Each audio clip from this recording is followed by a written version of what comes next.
Act 1. The Fall, Sharpen the Edge. The Haven. It's late afternoon, the air thick with the smell of onion and disinfectant, hushed conversations, and the clatter of trays. The lighting is functional, not warm. Sydney Domingo, she's volunteered here for months, often pulling double shifts. She moves with a deceptive quietness, her movements precise, economical. She wears worn, practical clothes that hide the lines of old scars. Her eyes, however, are what draw attention, intense, constantly scanning, missing nothing. She's currently wrestling with a stubborn, overloaded cart of donated linens, her jaw set. Her guard is always up.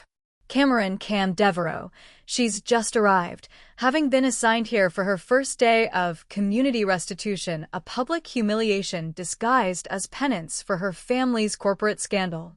She's dressed utterly inappropriately, expensive, tailored clothes that are now rumpled and stained from a miserable bus ride, a silk scarf slipping from her meticulously styled hair. She looks utterly out of place, clutching a pristine, unscarred handbag as if it's a lifeline. She's disoriented, mortified, and clearly overwhelmed. The mistaken encounter, a spark ignites. Cameron, flustered and trying to find the director's office, she thinks she has an appointment, even for community service, rounds a corner sharply, head down, muttering to herself. At the exact same moment, Sydney, still wrestling the heavy, creaking linen cart, pushes it around the same corner from the opposite direction. The collision, it's not violent, but jarring. The overloaded cart lurches, one of the linen bags teeters dangerously. Cameron, startled, stumbles back, nearly tripping over her own expensive loafers. Her pristine handbag, for a split second, flies from her grasp, landing with a soft thud near Sydney's worn combat boots.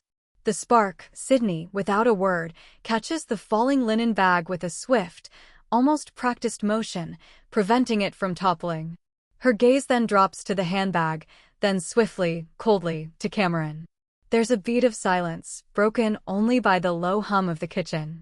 Cameron, flustered, regaining composure, eyes flicking to her bag. Oh, for heaven's sake. Watch where you're going, won't you? Some of us actually have things to do. And my bag. Sydney, her voice low, gravelly, betraying no emotion, but with a dangerous edge. Your bag. She nudges it with the toe of her boot. Looks like it's seen less action than a politician's conscience. Didn't you see the cart? Or were you too busy admiring your reflection? Cameron, taken aback by the bluntness, her chin lifting defiantly. I was looking for the director. Actually, not a collision course with a linen cart. And for your information, this bag costs more than your entire month's rent. Don't touch it with your filthy boots. Sydney, a faint, almost imperceptible smirk touching her lips, a glint in her eyes. Filthy? Darlin', these boots have been places your designer shoes wouldn't dare dream of. And considering you almost took out a week's worth of donated bedding, maybe you should watch where you're going. She casually nudges the bag a little further away with her boot. Unless you're planning to buy us new ones. Cameron, bristling, but a flicker of something, disbelief? Grudging amusement, crosses her face. I'm not here to fund your laundry service. Now, if you'd be so kind as to retrieve my property, unless your job description includes being a glorified bag monitor. Sydney leans against the cart, crosses her arms, letting the linen bag fall slightly. My job description is to keep things from falling apart. Clearly, you're not on the list. She pauses, her gaze sweeping over Cameron, taking in her expensive but out-of-place attire. Lost, aren't you? Or just slumming? Cameron, voice sharp, but a tremor of desperation. Slumming? You think this is some kind of field trip for me? I'm here because I have to be. Community service. Satisfied. She practically spits the last two words, looking away quickly, as if admitting it is another deep humiliation. Sydney, her expression, but her eyes are still too sharp. Community service, right? The Devereaux heiress doing laundry for the unwashed masses. The mighty have fallen. Hard. There's no pity in her voice, just a raw observation. She finally kicks the designer bag closer to Cameron, but it's a dismissive gesture, not a helpful one. Look, I've got work. Either pick up your overpriced accessory and find your way to the director's office, or get out of my way. Forced proximity. the director's order. Just as Cameron is about to launch another scathing retort, a brisk, older woman, the director of the Haven, Martha, appears, drawn by the raised voices. Martha is kindly but firm, a woman who's seen it all. Martha, voice calm but authoritative. Cameron, Sydney, is there a problem here? Her gaze sweeps between the two women, taking in the scene, the defiant heiress, the stoic veteran, the linen cart. Cameron, eagerly. Martha. Yes, there is. This woman was quite rude and almost assaulted me with a laundry cart. And my bag. Sydney, cutting in, flatly. She walked into my cart, Martha. I saved her designer purse from an unfortunate encounter with the floor. There's a subtle emphasis on designer purse that drips with sarcasm. Martha, a faint, knowing smile playing on her lips. I see. Well, Cameron, as it happens, Sydney is one of our most reliable volunteers. And since you're new and need to learn the ropes, I've decided to assign you to her for your first week. Sydney can show you the ropes, teach you how things work around here. Cameron, eyes widening in horror. Assign me to her? With all due respect, Martha, I'm sure I could be more useful in an administrative role, perhaps with the books or… Martha, firmly, cutting her off. Cameron, your restitution requires hands-on involvement. Sydney knows this place inside out. You'll be helping her with the soup kitchen preparations this afternoon. And then, tomorrow, you'll be on cleaning duty together. No exceptions. Martha gives them both a look that brooks no argument, then turns and walks off, leaving a stunned Cameron and a silently simmering Sydney. Act 2. The climb. The first shift. Linens, lessons, and lingering looks. The air in the Haven's main hall, where the donated linens are sorted, is cooler than the kitchen, but the tension between Sydney and Cameron is anything but. The cart, now half emptied of its initial load, sits between them like a silent, oversized chaperone. Cameron Devereaux, still clutching her handbag, stands stiffly, clearly waiting for orders. Sydney Domingo, meanwhile, is already efficiently folding a stack of worn but clean blankets, her movements fluid and practiced. Cameron's face tightens. She's used to people cowering or at least deferring. Sydney's casual dismissal is disorienting. The aftermath, trapped and fuming. Cameron stares at Sydney, aghast. Sydney just watches her, a slow, predatory smile finally gracing her lips, a smile that's more challenge than amusement. Sydney, softly, dangerously, looks like your gilded cage just got a bit grungier, heiress. So, are you going to stand there looking like a deer caught in headlights, or are you going to help me haul this mountain of linens before dinner service starts?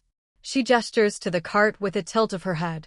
Because if you don't, there won't be any clean blankets for the unwashed masses, and that, I assure you, will be entirely your fault. Cameron, her shoulders slumping infinitesimally, defeat warring with indignation. Fine. But if I break a nail, it's on your conscience. She mutters the last part, finally bending to retrieve her handbag, clutching it to her chest like a shield. Sydney, a low chuckle escapes her, a surprisingly pleasant sound that still holds a hint of edge. I think your conscience has bigger things to worry about than a broken nail, Devereaux. Now, grab an end. Sydney finally glances at Cameron, a faint, almost imperceptible arch to one eyebrow. Sydney, well? Are you going to stand there looking like you're about to be inoculated, or are you going to make yourself useful? There are blankets to be folded. Or is manual labor beneath the Devereaux dignity? Cameron, her jaw tightening, I'm perfectly capable. Just instruct me. I'm not accustomed to this particular organizational system. She gestures vaguely at the piles of sheets, towels, and blankets. Sydney, a low chuckle, a sound that makes something prickle on Cameron's skin. Organizational system? It's linen, Devereaux. You fold it, or you don't. And then people freeze. It's not rocket science. She picks up a thick, scratchy blanket. See this? Ends together. Corners square. Like so. She demonstrates with a quick snap and tuck, creating a neat rectangle. Now you try. Awkwardness and unexpected sparks.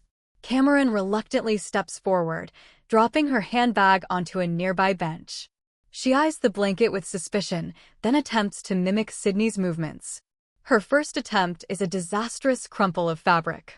Cameron, this is ridiculous. It's like wrestling a very flat, very uncooperative beast. She grimaces, trying again, but only succeeding in making it worse. Sydney sighs, a sound of exaggerated patience. She steps closer, invading Cameron's personal space. The scent of faint wood smoke and something sharp, almost metallic, Sydney's scent, reaches Cameron. Sydney's hand, calloused and strong, covers Cameron's more delicate one, guiding it. Sydney, her voice lower now, almost a murmur, close to Cameron's ear, "You're fighting it. Let the fabric work with you. Feel the seam. There." Their hands are intertwined, the rough texture of Sydney's skin against Cameron's softer palm. It's a fleeting contact, but for a moment, the world outside the blanket seems to fade. Cameron's breath hitches. Her gaze flicks from their joined hands, up Sydney's arm, to the firm line of her jaw, the intense concentration in her eyes. There's a subtle tremor in Cameron's fingers, a mix of annoyance, fascination, and something entirely new. Cameron, pulling her hand away perhaps too quickly, right? "Yes. I think I've got it." She forces a small, strained smile, then quickly focuses on the blanket, her movements still clumsy but marginally better. The shared glance and unsettling observation. They fall into a rhythm, the silence punctuated by the rustle of fabric and the occasional, exasperated sigh from Cameron.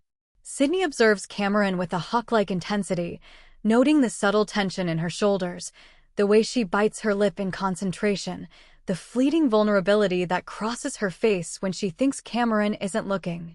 After a particularly impressive, for Cameron, fold, Cameron looks up, a glimmer of pride in her eyes, only to find Sydney already watching her. Their eyes lock. It's a beat too long, charged with an unreadable current.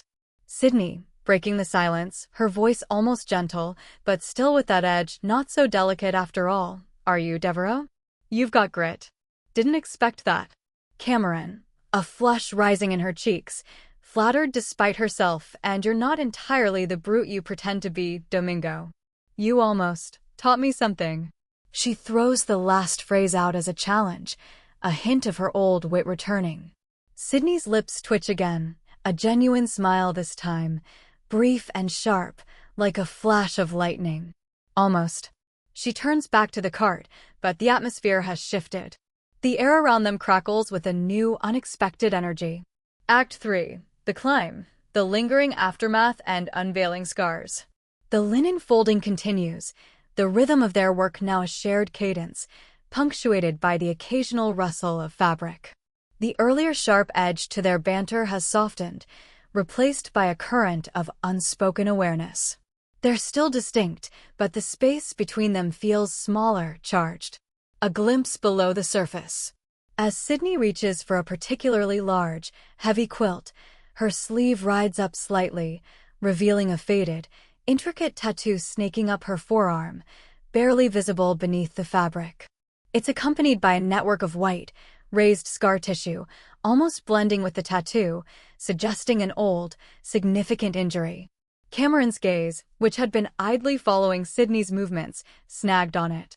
Cameron, voice softer than before, curiosity overriding her usual reserve, "What happened there?" She gestures vaguely with her chin, not wanting to seem too direct, but unable to pull her eyes away. Sydney's hand stills. She glances at her arm, then slowly, deliberately, pulls her sleeve down, a flicker of something guarded, almost pain, in her eyes. Sydney, her voice flat, distant, "Doesn't matter." She turns away slightly, busying herself with another stack of sheets. The dismissal is abrupt, a clear boundary drawn. Cameron's persistent charm. Cameron, surprisingly, doesn't back down entirely. The fleeting glimpse of Sydney's vulnerability, combined with the earlier physical proximity, has shifted something in her. She senses a story, a depth that defies Sydney's tough exterior. Cameron, everything matters, Sydney. Especially here. Is it military? She risks the question, remembering the soldier vibe she'd picked up. Sydney stiffens. She turns back, her eyes narrowing. There's a moment of tense silence, as if she's weighing whether to lash out or simply ignore her. Sydney, her voice low, almost a growl, "You ask too many questions, Devereaux. Some things are better left buried." She picks up a blanket with unnecessary force, almost ripping it. Cameron, a small, almost imperceptible smile playing on her lips, a glint of challenge in her eyes, and some things are better brought to light, Domingo. How else can you see them clearly? She holds Sydney's gaze, refusing to be intimidated. A subtle shift, Cameron is no longer just defensive, but cautiously assertive. The unspoken agreement and growing bond. Sydney holds her gaze for a long moment, then a slow, almost imperceptible shake of her head. She doesn't answer, but she doesn't shut down completely either. The boundary is acknowledged but also subtly tested. The air is thick with unspoken knowledge, the implication that more will be revealed, but not yet. As they continue working, a quieter rhythm settles between them. Cameron starts asking practical questions about the shelter, about the people who come here, about the best way to handle certain fabrics. Sydney, surprisingly, answers, her explanations concise but informative. She even corrects Cameron's folding technique with a less sharp, more guiding touch than before. The occasional, accidental brush of their hands now feels less like a jolt and more like a gentle electric current. The sun begins to set, casting long shadows through the high windows. The mundane act of folding linens has become an intimate space, a shared experience that is slowly, subtly, unraveling their defenses. The outside world, with its judgments and their individual burdens, feels momentarily distant. Cameron, after a prolonged silence, looking out the window at the dimming light, it's different here. Quiet, in a way my life never was. She glances at Sydney, a flicker of true vulnerability in her eyes. Sydney looks at her, a strange expression on her face, not pity, not judgment, but a recognition. Her usual intensity softens, just for a moment, revealing a profound depth of understanding. Sydney, yeah, she says, her voice unusually soft. Quiet. Sometimes, that's what you need to hear yourself think. Act 4, The Climb, after hours and unspoken questions. The soup kitchen shifts at the Haven are grueling, but they also offer a strange kind of intimacy forged in shared exhaustion. Over the next few days, Cameron and Sydney are inextricably linked by Martha's assignment. They fall into a rhythm, not quite comfortable, but increasingly aware of each other. Cameron, despite her initial disdain, proves herself surprisingly quick to learn, her corporate mind adapting to the chaotic logistics of feeding dozens of people. Sydney, in turn, finds herself grudgingly impressed, though she'd never admit it. The unwinding. It's late Tuesday evening. The last stragglers have left the dining hall, and the clatter of dishes has subsided. Cameron, still unaccustomed to the physical labor, is wiping down tables, her movements slower than before, a few strands of hair escaping her ponytail. Sydney is stacking chairs, her movements still precise, but a weary slump in her shoulders betrays her long hours. The dim overhead lights cast long shadows. Cameron, sighing, leaning against a table, my feet are plotting a coup. I had no idea how much work this actually is. She glances at Sydney, expecting a cutting remark, but Sydney just continues stacking, a faint bead of sweat at her temple. Sydney, her voice low, almost a murmur against the quiet, you get used to it. Or you don't. And then you quit. She places the last chair on a table, then reaches for a damp cloth. You're still here, though. Didn't peg you for a stare. Cameron, a wry smile touching her lips, neither did I. Maybe I'm just too stubborn to admit defeat. Or maybe I'm simply out of options. Her gaze drops to the polished tabletop, a flicker of genuine vulnerability crossing her face. The corporate mask slips, just for a moment. Sydney pauses her wiping. She studies Cameron, her eyes piercing. That unreadable quality she possesses is still there, but now it's laced with an almost uncomfortable intensity. She sees the exhaustion, the shame, the raw vulnerability that Cameron rarely lets surface. A shared moment in the quiet. The silence stretches, not awkward, but charged. The air between them feels thick with unspoken histories. Sydney moves closer, her movements economical, to wipe the table beside Cameron. The subtle scent of old wood and soap mingles with Sydney's unique, earthy scent. Sydney, her voice barely above a whisper, her eyes fixed on the table. Options run out for everyone eventually, Devereaux. It's what you do when you're left with none that counts. She doesn't look at Cameron, but the words hang in the air, a bridge offered, an invitation to a shared understanding. Cameron looks at Sydney's profile, at the strong, defined line of her jaw, the way her muscles flex subtly beneath her worn t-shirt.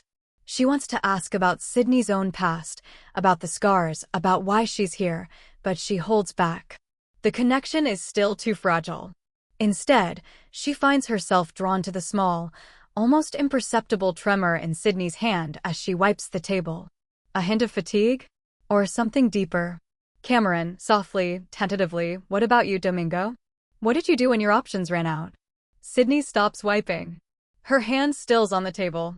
The air vibrates with the question, pushing against the carefully constructed walls she keeps around herself. She doesn't answer immediately.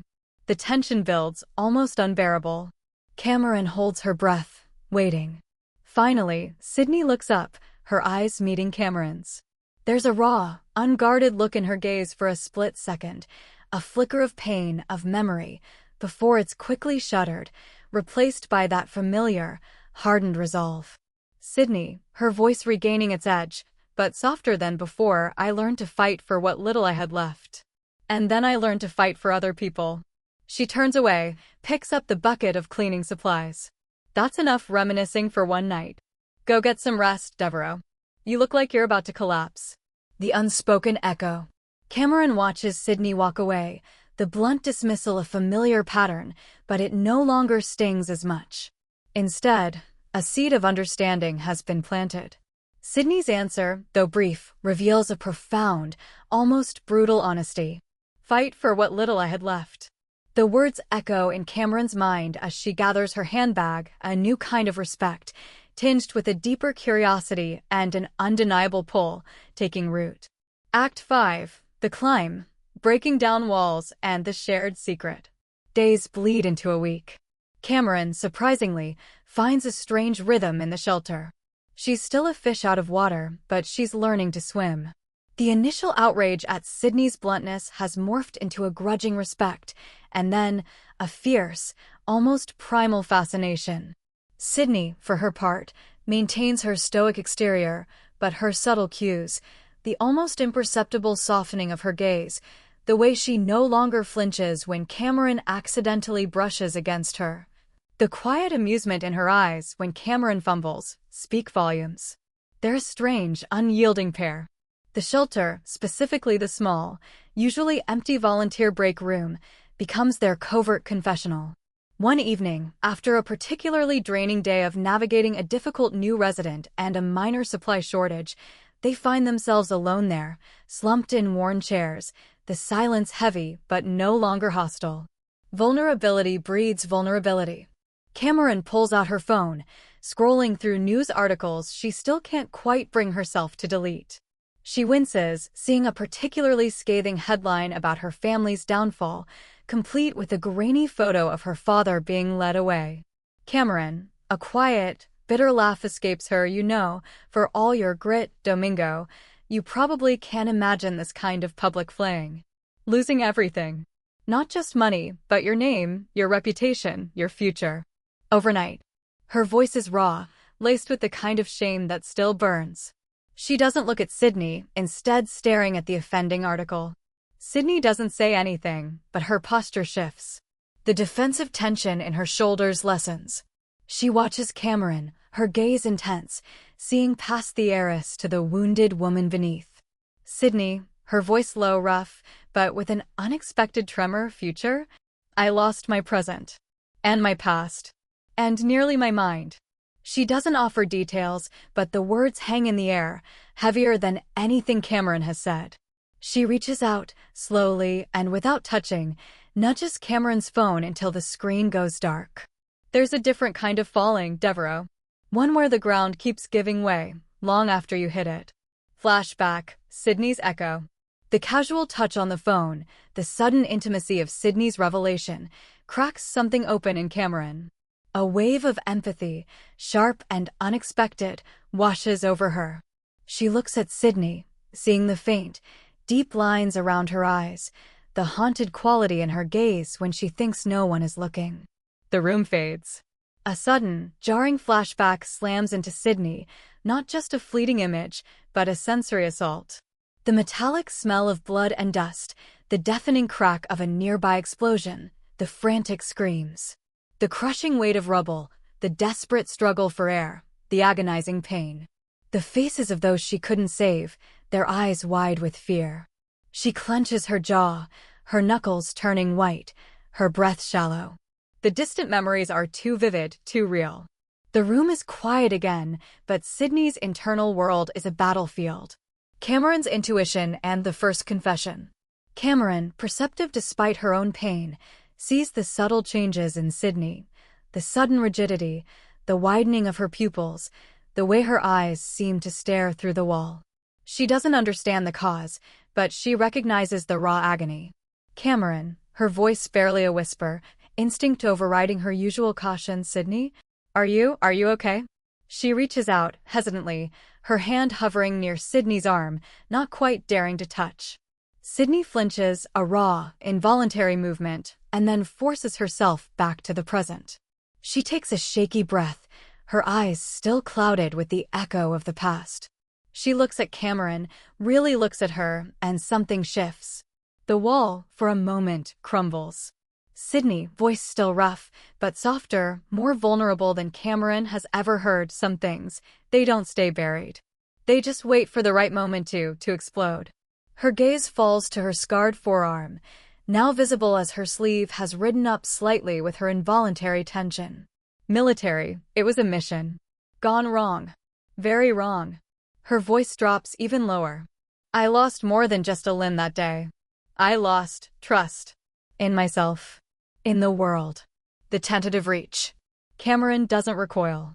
Instead, her hand, still hovering, now gently, tentatively, settles on Sydney's forearm, directly over the faded tattoo and the network of scars. It's a light, comforting touch, full of unspoken understanding. Sydney tenses, then slowly, infinitesimally, relaxes into the contact. Cameron, her own voice thick with emotion, seeing the depth of Sydney's wound. I understand, Sydney. More than you know. The world, it can be cruel. But you learn to fight back. You learn to survive. I'm trying to learn that from you. Her gaze meets Sydney's, no longer just curiosity, but a profound, aching empathy. The air crackles with the unspoken confession of shared trauma, a bond forged in the fires of their respective falls. Act 6. The climb. The spark ignites, a tentative kiss. The small volunteer break room is quiet, save for the hum of an ancient fluorescent light. Cameron's hand still rests on Sydney's scarred forearm, a silent anchor in the turbulent wake of Sydney's revelation. The air between them is thick with shared understanding, a profound connection forged in the crucible of vulnerability. Sydney's gaze, no longer guarded, is fixed on Cameron's face, searching, questioning, vulnerable in a way she rarely allows. The unspoken invitation. Cameron's thumb brushes gently over the scarred tissue beneath her palm. She feels the warmth of Sydney's skin, the faint tremor that still pulses through her. Cameron's own heart pounds a desperate, hopeful rhythm. She sees the raw pain in Sydney's eyes, but also a flicker of something else, a nascent curiosity, a desperate need for connection. Cameron, her voice a whisper, almost a prayer. No one should have to carry that alone, Sydney. Her gaze drops to Sydney's lips, then back to her eyes, an unspoken invitation in their depths. The distance between them feels both vast and non-existent. Sydney's joy tightens, a struggle warring within her. Her instinct is to pull away, to rebuild the walls she's spent a lifetime constructing. But something in Cameron's touch, in her unwavering gaze, holds her captive. The empathy in Cameron's eyes is a foreign, intoxicating balm on old wounds. The break and the embrace. Sydney's breath hitches. Her eyes flicker to Cameron's mouth, then back to her eyes, a silent question passing between them. The tension in the room is unbearable, a palpable thing that hums between their bodies. Suddenly, with a raw, almost desperate urgency, Sydney closes the small gap between them. It's not a gentle lean, but a sudden, almost impulsive movement. Her hand, previously resting on the chair, now finds Ellie's jaw, her thumb brushing against Cameron's cheekbone, a surprisingly tender touch. Their lips meet. It's not a soft, tentative brush. It's a collision of pent-up emotion, a desperate gasp of relief. Sydney tastes like the faint bitterness of coffee and something wild, unidentifiable, utterly Sydney. Cameron's lips are soft, yielding, tasting of quiet desperation and a burgeoning hope. The kiss is tentative at first, then deepens, driven by a powerful, unspoken need. Sydney's free hand finds Cameron's waist, pulling her closer, pressing their bodies together until there's no space left between them. Cameron's fingers tangle in Sydney's short hair, holding on as if to steady herself against the emotional earthquake that has just erupted. The aftermath, terrified and exhilarated. When they finally break apart, gasping for air, their foreheads rest against each other.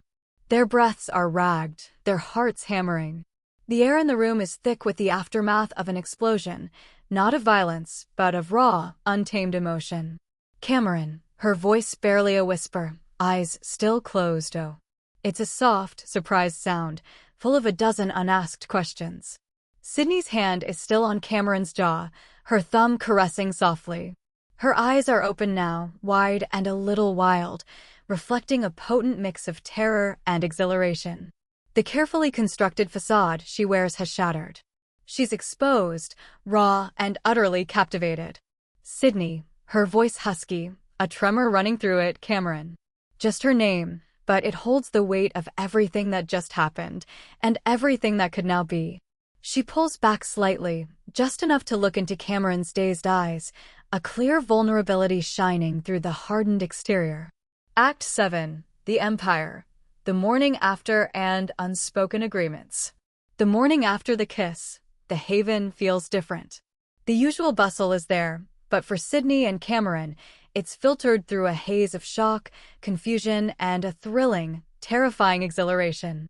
They avoid each other's eyes for a good hour, the memory of the kiss a burning secret between them. The awkward silence and lingering awareness. Cameron is serving breakfast, her movements a little stiff, her cheeks still prone to a blush when she catches Sydney's peripheral vision. Sydney is on coffee duty, pouring with a deliberate slowness, her gaze subtly tracking Cameron. The air hums with unspoken questions. Cameron drops a spoon, the clatter echoing too loudly. She bends to retrieve it, and as she straightens, her eyes meet Sydney's over the heads of the residents. There's a moment of raw, unguarded recognition. A faint, almost imperceptible ghost of a smile plays on Sydney's lips, quickly gone. Cameron's breath hitches. Later, as Sydney refills coffee, she pauses beside Cameron. Sydney, voice low, a casual murmur that still holds a tremor of last night's intensity. Rough night, Devereaux? You look like you wrestled a bear and lost. Cameron's head snaps up. The banter is back, but it's loaded now, a thin veil over the profound intimacy they shared. Cameron, her own voice carefully neutral, but her eyes sparkle with a defiant challenge, just a particularly stubborn dream. You? You look like you finally slept. Sydney lets out a soft, husky sound that might be a laugh. Maybe. She moves on, leaving Cameron with a rush of heat in her cheeks and a frantic pulse. The unspoken agreement, a tentative truce. They managed to get through the morning shift without anyone noticing the electric current between them, but the internal chaos is undeniable. They find themselves in the quiet of the supply room, ostensibly reorganizing. Cameron, turning abruptly, her voice firm, breaking the silence. Last night. That just happened. She needs to address it, to make it real, to understand. Sydney turns from a shelf of canned goods, her expression unreadable at first. She crosses her arms, leaning against the shelving. Sydney, yeah, it did. No denial, no evasion. Just blunt truth. Cameron, what does it mean? Her voice is smaller now, vulnerable. Sydney pushes off the shelf, taking a step closer. Her eyes search Cameron's, deep and unwavering. Sydney, it means. I don't know. Her voice is rough, but honest. It means we both got a lot of history we're trying to outrun. It means maybe we're not running as fast as we thought. She takes another step, closing the distance. It means she leans in, her breath warm on Cameron's ear, the scent of coffee and her unique earthy smell surrounding her, that it's going to be a hell of a lot harder to pretend we don't feel anything, Devereaux. She pulls back, but her gaze remains locked on Cameron's. The unspoken agreement hangs in the air. This is dangerous, this is unknown, but neither of them can deny it. There's a silent pact in their eyes. They don't have answers, but they have each other, for now, in this uncertain space. The incubation, a shared vision begins to form. Over the next few days, their dynamic shifts profoundly. The banter becomes less about sparring and more about playful teasing, a private language of affection. Their touches become less accidental, more deliberate, a hand lingering on an arm, a brush of shoulders, a shared smile that only they understand. The shelter work, initially a punishment for Cameron and a duty for Sydney, begins to morph into something else. As they navigate daily challenges, a particularly difficult resident, a burst pipe, a shortage of warm coats, they instinctively fall into sync. Cameron's quick mind, her ability to see the bigger picture and strategize, complements Sydney's pragmatic resourcefulness and quiet strength. One afternoon, as they patch up a tattered blanket together, the quiet hum of their growing connection allows a new kind of conversation to emerge. Cameron, looking at the worn fabric, then at Sydney, "It's never enough, is it? We patch one hole, another appears. We feed them today, they're hungry tomorrow. There has to be a better way to protect them." Sydney stops mending, her needle poised. She looks at Cameron, truly seeing the earnestness in her eyes. "Protect what matters," she murmurs, almost to herself. It's an echo of her own deeply held, unspoken philosophy.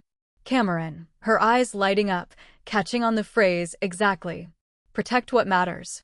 What if we created something that truly protected what matters? Not just a band-aid, but a real shield. Sydney's gaze, usually guarded, now holds a flicker of intrigued possibility. The seed for the Empire has been planted, fertilized by shared trauma, ignited by a stolen kiss, and now nurtured by a burgeoning, undeniable connection. Act 8. The Empire, Blueprints and Battles Past. The idea of protect what matters takes root in the quiet moments between shifts at the Haven.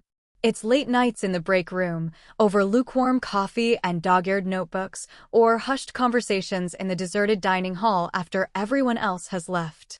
The initial spark from Cameron's idea quickly blossoms into a full-blown obsession. Brainstorming, the clash of minds and hearts. Cameron, with her corporate background, approaches it with strategic fervor. Sydney, with her pragmatic, ground-level experience, brings a brutal realism. Their brainstorming sessions become a charged dance between their personalities, a perfect blend of wit, challenge, and an undeniable undercurrent of escalating attraction. Cameron, gesturing with a pen, a manic energy in her eyes, "It can't just be security, Sydney. It has to be holistic. Think about the people here. They need safety, yes, but they also need dignity. Empowerment. A way back." She scribbles furiously, sketching out organizational charts. A tiered system. Crisis intervention, yes, but also long-term support. Skill building. Reintegration. Sydney, leaning back, arms crossed, her eyes narrowed in thought. Long-term support costs money, Devereaux. Reintegration means finding jobs for people who've been forgotten. You can have all the fancy flowcharts you want, but without boots on the ground, without knowing how to handle a real threat, it's just words on paper. She taps the notebook. Who's going to fund this ethical fashion line? Who's going to stand between a desperate family and a developer kicking them out? Cameron, her gaze sharpening, meeting Sydney's challenge. "My old world was all about funding, Sydney. I know how to find the money, how to structure the pitch, how to make the right people listen. And you," she leans forward, her voice dropping, a sensual awareness in her gaze, "you know about real threats. About fighting. About what it takes to survive when the rules don't apply. We combine that. We don't just protect, we empower those who can't protect themselves. For individuals, for communities, for the things they hold dear." Sydney holds her gaze. There's a raw intelligence in Cameron's eyes, a fire that matches her own. The argument, which could have been confrontational, becomes an affirmation of their combined strengths. A low hum of excitement, mixed with the ever-present sexual tension, fills the small room. The first steps, from vision to reality. The idea rapidly solidifies. They decide on a social enterprise security firm, uniquely positioned not just to guard assets, but to provide personal, trauma-informed protection and security consulting, with a portion of profits funneled back into community empowerment programs like microloans for marginalized women or secure transitional housing projects. Their motto: protect what matters, defend what's right. Obstacle 1. The skeptical stare and the first setback. Their initial attempts are met with predictable skepticism. Ellie's disgraced name is a major hurdle. Potential investors or partners balk at her past, while Phoenix's lack of traditional business credentials makes her seem an unlikely co-founder. Phone call interruption. Cameron is on a phone call, trying to secure a meeting with a former business contact. Phoenix is nearby, reviewing some notes. Cameron's end of the conversation grows increasingly strained. Cameron, into the phone, forced polite tone. I understand, Mr. Peterson, but this is a different venture, entirely new principles. Yes, I assure you, the scandal is behind me. Please, just 5 minutes of your time. She hangs up, her face pale, slamming the phone down. Cameron, bitterly, he hung up on me. My own father's former protege. Said he wouldn't risk his reputation on a pariah and her ex-military muscle. She gestures vaguely at Sydney, the insult in the muscle part stinging them both. Sydney walks over, her face unreadable. She picks up the phone, hands it back to Cameron. Sydney, he didn't hang up on us, Devereaux. He hung up on a ghost. We're not them. And we don't need permission from his kind. Her words are blunt, but there's a surprising comfort in their directness. What's the next name on your list? Internal obstacles begin, Sydney's ghost and Cameron's fear. The rejection, while expected, gnaws at them, particularly Sydney. She starts to withdraw slightly, her old fears of being too broken resurfacing. Cameron, seeing this, understands the subtle signs of Sydney's PTSD rearing its head, the increased vigilance, the way she flinches at loud noises, the shadows that deepen in her eyes. Cameron, meanwhile, battles her own internal demon, the fear of repeating her family's mistakes. She scrutinizes every financial projection, every legal clause, terrified of any hint of the ruthless ambition that destroyed her family.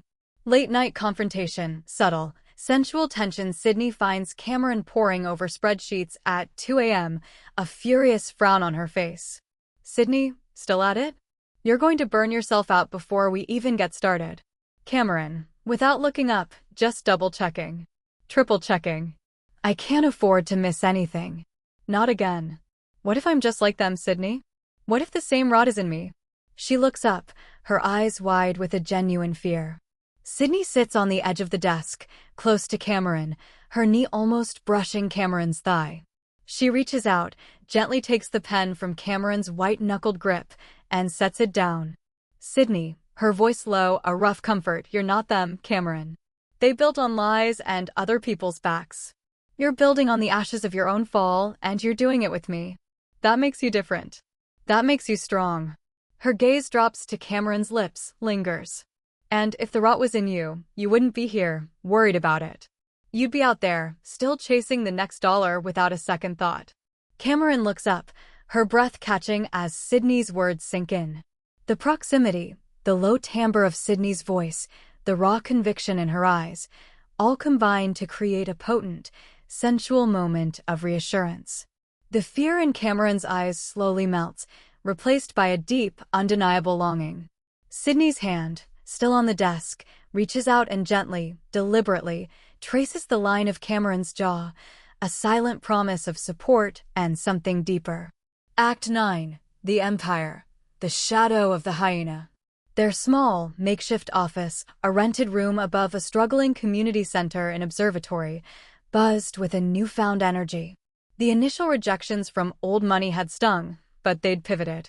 Cameron, using her uncanny knack for networking, had secured smaller, more ethical clients, NGOs needing security for outreach programs, small businesses in vulnerable areas, even a few private individuals wary of traditional, less transparent security firms. Cameron, meanwhile, had begun recruiting a core team of former military personnel and survivors, women who understood the protect what matters ethos deep in their bones. The major threat, the construction mafia and corrupt developers. Their first significant community protection project comes from a desperate group of residents in an informal settlement on the outskirts of Cape Town, near the rapidly developing coastal belt. They're being systematically intimidated and displaced by a ruthless business forum, a euphemism for a well-organized construction mafia, backed by a shadowy, corrupt property developer with ties to Cameron's past. This developer is trying to acquire the land for a lucrative, high-rise luxury apartment complex. The urgent call. One evening, their emergency line rings. It's a frantic call from a community leader, Mama Zola, from the informal settlement of Imbizo. Mama Zola, voice trembling but defiant, over a crackling line. They're here again, Sydney. The hyenas. They knocked down another shanty, dragged out the family, threw their belongings in the dirt. Said if we don't sign by sunrise, they'll burn us out. Sydney's knuckles whiten as she listens, her face hardening into a mask of grim determination. She glances at Cameron, who's already picked up on the tension in the call, her attention rapt. Sydney into the phone, her voice a low, steady command, stay calm, Mama. Do not engage. Lock your doors. We're on our way. Cameron, get the maps. Imbizo. Cameron, already pulling up digital maps, her corporate instincts kicking in. Imbizo? That's the old railway land. Wait. That's Devereux Development Group's new coastal expansion project. Or it was their project. Her voice trails off, a dawning horror on her face. My father's last major land grab before everything collapsed. The personal connection and the internal battle. The revelation that the land dispute is tied to Cameron's family's past, particularly her disgraced father's legacy, is a gut punch. It's an external threat that slams directly into her deepest internal fear, the fear of repeating her family's cruelty, of being tainted by their corruption. Cameron, her voice tight with disgust, staring at the map. It's him. Or his ghost. Even from prison, he casts a shadow. This is exactly the kind of predatory acquisition he reveled in. She looks at Sydney, a fresh wave of shame washing over her. Sydney, this is my family's legacy. This is what I was fighting to escape. Sydney, surprisingly, doesn't flinch. She studies Cameron's face, seeing the genuine pain, the self-loathing. She knows this isn't just a job, it's a direct confrontation with Cameron's past. Sydney, her voice firm, unwavering, then we fight it. Not for his legacy, but for ours. For protect what matters. This is your chance to draw a new line, Cameron. To prove you're not them. She reaches out, her hand briefly, reassuringly, squeezing Cameron's arm. You're with me. Cameron's gaze meets Sydney's. The raw strength, the unwavering conviction in Sydney's eyes, is what she needs right now. It cuts through the shame and solidifies her resolve. Cameron, taking a deep breath, her chin lifting with newfound defiance, I'm with you. What's the plan? Tactical assessment and rising stakes. The drive to Imbizo is tense. Sydney, back in her element, is assessing the threat with military precision. Cameron, pushing aside her personal demons, is her sharp, strategic mind. Sydney, driving, eyes scanning the road ahead. These business forums aren't just thugs. They're networked. They use fear, leverage local politics, often have dirty cops on the payroll. We go in smart. No heroics, not initially. We assess, we gather intel, we protect Mama Zola and her people from immediate harm. Cameron, already on her tablet, cross-referencing names, old shell companies, there's a key player here, a Mr. X, that my father often used for these dirty jobs. He's connected to a number of questionable land deals across the province. If we can expose him, we can cripple their operation. But he's notoriously slippery. The casual mention of Mr. X, a figure from Cameron's dark past, adds another layer of visceral threat. The stakes aren't just financial or reputational anymore. They're personal and potentially dangerous. The bond between Sydney and Cameron tightens, forged in the heat of a shared mission that directly confronts their pasts. Act 10. The Empire, Confrontation in the Dust, and the Unraveling Threat. The informal settlement of Imbizo is a stark contrast to the manicured lawns and high walls of Cape Town's affluent suburbs. Shacks of corrugated iron and scavenged wood sprawl across dusty ground, a testament to resilience and desperation. The air is thick with the smell of wood smoke, paraffin, and fear. As Sydney's battered but reliable SUV navigates the narrow, unpaved lanes, they see the evidence of destruction: a crumpled shanty, splintered wood, scattered belongings, and the terrified faces of residents huddled together. Arrival and immediate assessment. They arrive just as the last rays of sunset paint the sky in fiery hues, casting long, menacing shadows. Mama Zola, a formidable woman with eyes that have seen too much, rushes towards them, her face etched with exhaustion and defiance. Mama Zola, grabbing Sydney's arm, her voice raw, "They left a message. Said they'll be back at dawn. With torches." She gestures to a group of burly men in matching tracksuits, standing casually by a new, expensive-looking SUV at the edge of the settlement, the Hyenas. One of them, a man with a cruel smirk and a heavily tattooed neck, is distinctly familiar to Cameron. Sydney, her gaze sweeping the settlement, assessing the vulnerability. "Understood, Mama." Cameron, recon. Find high ground, identify exits, and any potential ingress points for them. Look for hidden cameras or tripwires, anything that suggests a professional operation. Cameron nods, her eyes already scanning, the corporate strategist transforming into an urban reconnaissance expert. She moves with a newfound agility, her expensive boots surprisingly capable in the uneven terrain, her mind already mapping the vulnerabilities.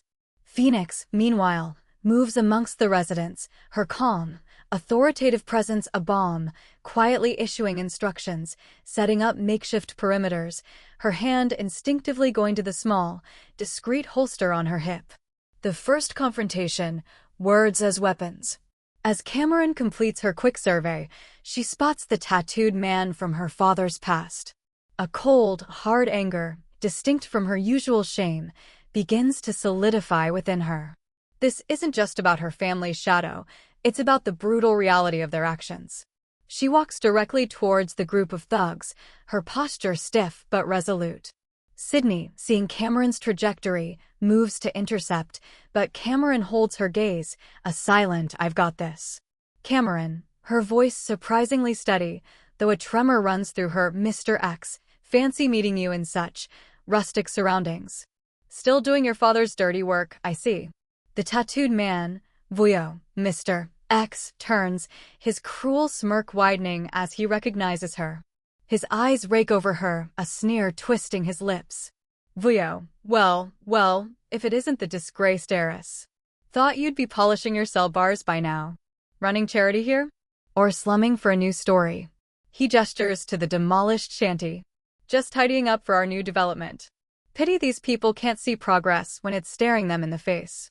Cameron, her voice low, dripping with contempt. "Progress?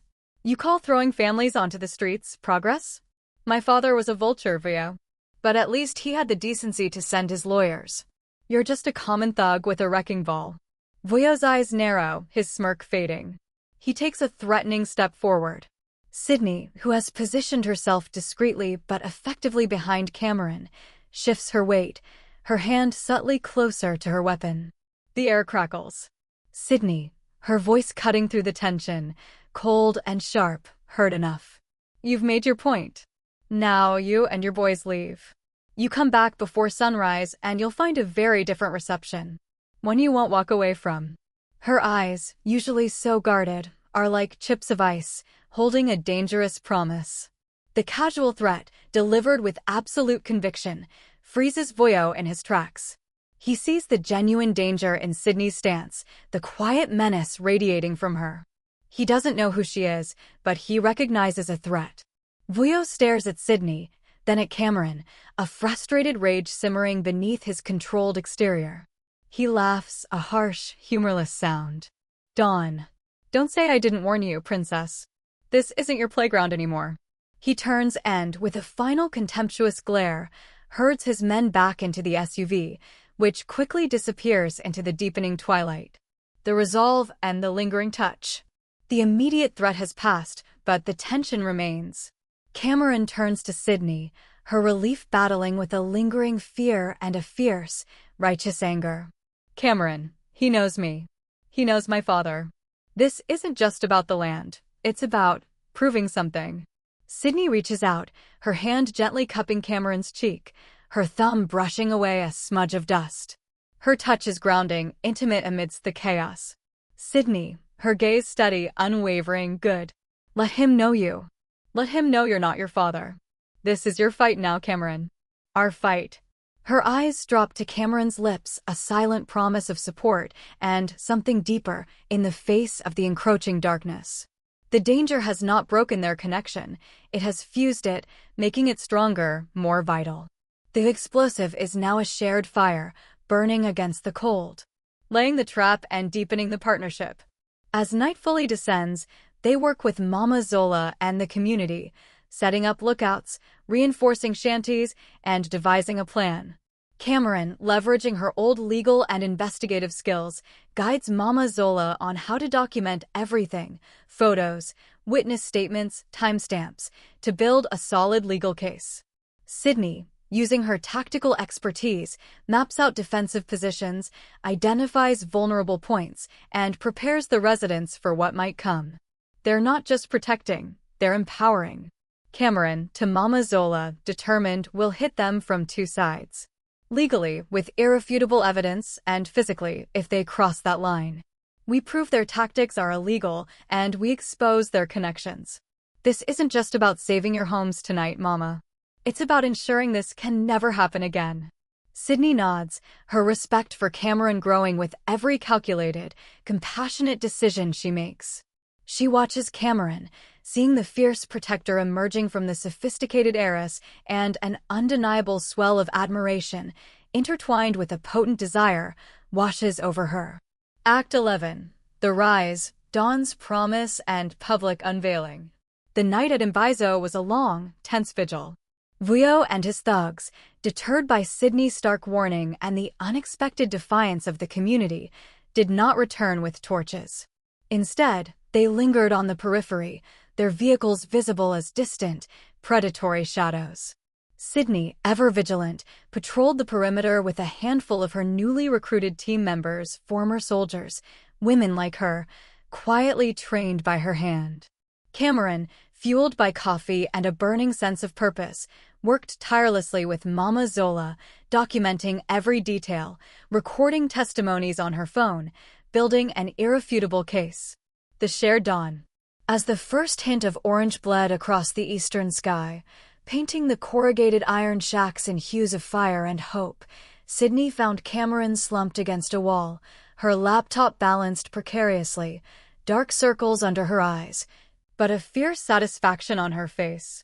Sydney, her voice raspy from the cold, a rare hint of softness, they didn't come back. Cameron looked up, a weary smile touching her lips. No, because you were here. Because we were here. She stretched, then gestured to her screen. And because we have enough evidence to bury Mr. X and his entire operation, Sydney. We're going to hit them where it hurts most, their wallets and their reputations. Sydney sat beside her, close enough that their shoulders brushed. She pulled out 2 granola bars from her pack, offering one. Cameron took it, their fingers brushing. The simple act of sharing sustenance after a night of shared vigil felt profoundly intimate. Cameron, taking a bite, then looking at Sydney, her gaze filled with admiration. You were incredible tonight. Like a silent protector. You instill an impossible calm. Sydney looked out at the waking settlement, the quiet resilience of the people. They just needed someone to stand with them. Someone who wouldn't back down. Her gaze met Cameron's, holding it. Just like I needed you to stand with me. To show me how to fight with something other than my fists. Their eyes locked, a profound understanding passing between them. The night had not just been a battle, it had been a crucible, forging their partnership into something unbreakable, their personal desires intertwining with their shared mission. Reconciliation and grand gesture, the media blitz. The confrontation at Mbaizo and their swift, tactical response becomes their defining moment. Cameron, armed with irrefutable evidence and a newfound, righteous fury, didn't just contact authorities, she contacted the media. She leveraged her remaining, albeit tarnished, connections, but this time for good. A major investigative journalism team, impressed by the meticulous evidence and the compelling story of the women who stood with Mbaizo, arrived. The climactic 60 Minutes feature isn't just about their company's success, it's about their raw vulnerability and their unwavering commitment. The segment opens with jarring footage of the demolished shanty at Mbaizo, then cuts to the two women. Interviewer, to Cameron, Ms. Devereaux, your family's name was synonymous with corporate ruthlessness. How do you reconcile that with this new venture, Protect What Matters? Cameron, her voice strong, clear, devoid of shame, my family built an empire on exploitation. I'm building one on protection. I came to this place broken, ashamed. Sydney taught me that redemption isn't about escaping your past, but about confronting it, transforming it. This isn't about me proving anything to the world. It's about me proving it to myself. And to the people we serve. The interviewer then turns to Sydney. Ms. Domingo, your background as a former soldier, battling PTSD, seems a world away from corporate security. Why this path? Sydney, looking directly into the camera, her usual guardedness replaced by a powerful, quiet conviction. I lost trust in institutions, in promises. I saw what happens when the vulnerable are left exposed. Cameron showed me that strategy and compassion can be as powerful as any weapon. We protect what matters because everyone deserves to feel safe, to have a home. And if I'm broken, then maybe broken pieces can fit together to build something stronger than anything whole. She glances at Cameron, a small, private smile passing between them, a silent acknowledgement of their shared journey, their complementary brokenness. The climax, a viral sensation and an unstoppable force. The 60 Minutes feature goes viral. Their story, the disgraced heiress and the scarred soldier, finding purpose and love in protecting the marginalized, captivates the nation, then the world. Donations pour in. Requests for their services skyrocket. Protect What Matters isn't just a company, it's a movement. Mr. X and his developer cronies are exposed, their operations dismantled. The community of Mbaizo is secured, and a foundation is laid for permanent, safe housing. Epilogue, legacy, home in each other. 5 years later. Protect What Matters is now a nationally recognized social enterprise. Their headquarters, a modern, purpose-built facility, houses trauma centers, legal aid clinics, and job training programs specifically for marginalized women. They employ hundreds, many of them survivors, just like Sydney and Cameron. Their impact is tangible, concrete, a network of compassion and security woven across the country. Wedding vows, full circle. The little dingy diner, the same one where Sydney had once battled her own demons, now sparkles with fairy lights. It's transformed for a wedding. Not a grand affair, but an intimate gathering of their found family, Mama Zola, their core team, the first few residents they ever helped, all radiating warmth and genuine affection. Sydney, in a beautifully tailored suit that subtly emphasizes her strength, waits by the window. Cameron, radiant in a simple, elegant dress, walks towards her, a new kind of confidence in her stride, but the familiar warmth in her eyes. As they stand before Martha, now an officiant, a gentle smile on her face, their vows are not just promises, but a testament to their arduous journey. Sydney, her voice husky with emotion, taking Cameron's hands. Cameron, I never thought I'd find a home again. My world was dust and shadows. You walked into my chaos and found a way to bring light, to show me that even the most broken places can bloom. You didn't just heal me, you showed me how to heal others. You are my compass, my courage, and my calm. Cameron, her eyes shining with tears, squeezing Sydney's hands. Sydney, I was lost, drowning in shame and privilege. You saw through all of it, saw something in me worth fighting for. You taught me resilience, true strength, and that real power lies in protecting, not exploiting. You didn't just save me, you taught me how to save myself. You are my anchor, my fire, and my truth. They exchange simple, elegant rings. The kiss, this time, is soft, profound, a lifetime of shared struggle and triumph in its gentle touch. The last line. Later, amidst the joyous celebrations, they slip away for a moment, standing together by the same window where Phoenix had once looked out at a world she felt disconnected from. They look at each other, their hands intertwined, the scars on Phoenix's arm now a soft memory under Cameron's thumb. Cameron, a serene smile on her face. We didn't just build an empire, did we? Sydney pulls her closer, her gaze full of a quiet, abiding love. No, she whispers, her voice filled with a profound, deep contentment. We built a home. In each other. Thank you so much for listening. Please subscribe and like this video and follow me for more stories. You are always welcome here, and leave me a comment or a thumbs up, just letting me know if you like the story and would like more, or is there perhaps an idea that you would like to share or let me write for you.